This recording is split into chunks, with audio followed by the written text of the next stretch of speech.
আল্লাহ মালাকুল মাউত কে বলবেন, মালাকুল মাউত কি অবস্থা? বলবে সব শেষ। মাইয়াপ্পা, কে বাকি? মালাকুল মাউত বলবে জিনেরা বাকি, যাদেরকে দেখা যায় না। আল্লাহ বলবেন জিনদেরকেও শেষ করে ফেলো, রুহু কবজ করো। মালাকুল মাউত আজরাইল জিনদের রুহু কবজ করবে। আল্লাহ এবার জিজ্ঞেস করবে, ইয়া মালাকাল মাউত আখবিরনি মাইয়াপ্পা, এবার বলো আর কে বাকি? মালাকুল মাউত বলবে, আল্লাহ মানুষগুলো সব শেষ, জিনগুলাও শেষ, এবার বাকি ইবলিশ শয়তান। কে বাকি? ইবলিশরেও শেষ করো, ইবলিশও শেষ। আল্লাহ আবার জিজ্ঞেস করবেন, ইয়া মালাকাল মাউতি মাইয়াপ্পা, আর কে বেঁচে আছে বলো? মালাকুল মাউত বলবে, আল্লাহ আপনার কথা অনুযায়ী পৃথিবীর সব মানুষের রুহু কবজ করলাম, সব জিনদের রুহু কবজ করলাম, ইবলিসের রুহু কবজ করলাম, এখন আছে শুধু ফেরেশতা। আছে কারা? যাও ফেরেশতাদের রুহু কবজ করো। ফেরেশতাদের রুহু কবজ হয়ে যাবে। এবার আল্লাহ জিজ্ঞেস করবেন, ইয়া মালাকাল মাউত আখবিরনি মাইয়াপ্পা। মালাকুল মাউত বলবে, আল্লাহ আপনার কথা মতো ধরে ধরে সব শেষ, ফেরেশতাও শেষ, 4 জন ছাড়া। কয়জন ছাড়া? জোরে বলেন, কয়জন ছাড়া?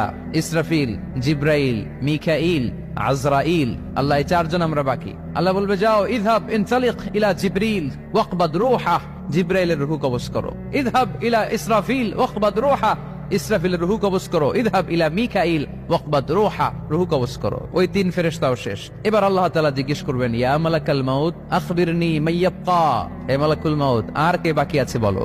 মালাকুল মাউত বলবে, আল্লাহ আপনার কথা মতো মানুষগুলো শেষ, জিনগুলো শেষ, ইবলিস শেষ, আমার বাকি 3 ভাই ইসরাফিল, মিকাইল, জিব্রাইলও শেষ, শুধু আমি, শুধু আমি। আল্লাহ বলবেন, কেউ নাই? মালাকুল মাউত বলবে, না আল্লাহ কেউ নাই।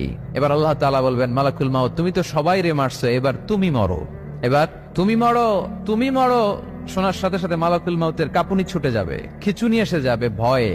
আল্লাহ বলবেন, কাঁপুনি দিয়ে তো লাভ নাই, কারণ কুল্লু নাফসিন যায়িকাতুল। রাব্বুল আলামিন বলবেন, মালাকুল মাউত কেঁদো না, এটাই দুনিয়ার বিধান, আমি আল্লাহর দেয়া বিধান, এটাই জন্মালেই মরতে হয়। যাও, জান্নাত জাহান্নামের মাঝখানে একটা জায়গা আছে, জায়গাটার নাম হলো আরাফ।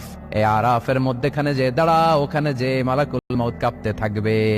মালাকুল মাউত বলবে, আল্লাহ সৃষ্টির শুরুতে যদি জানতাম, সৃষ্টির শুরুতে যদি জানতাম সবাইকে মৃত্যুদান করার পরে, রূহ কবজ করার পরে আমাকেও মরতে হবে, তাহলে এই কঠিন দায়িত্বের ব্যাপারে আপনার কাছে ক্ষমা চাইতাম। আজকে আমারও যে ভাগ্য বরণ করে নিতে হবে সৃষ্টির শুরুতে, আমি এটা কল্পনাই করতে পারি নাই। আল্লাহ বলবেন, নো টক, মুত, ইয়া মালাকাল মাউত, মর, মরে যা, মুত, মরে যাও।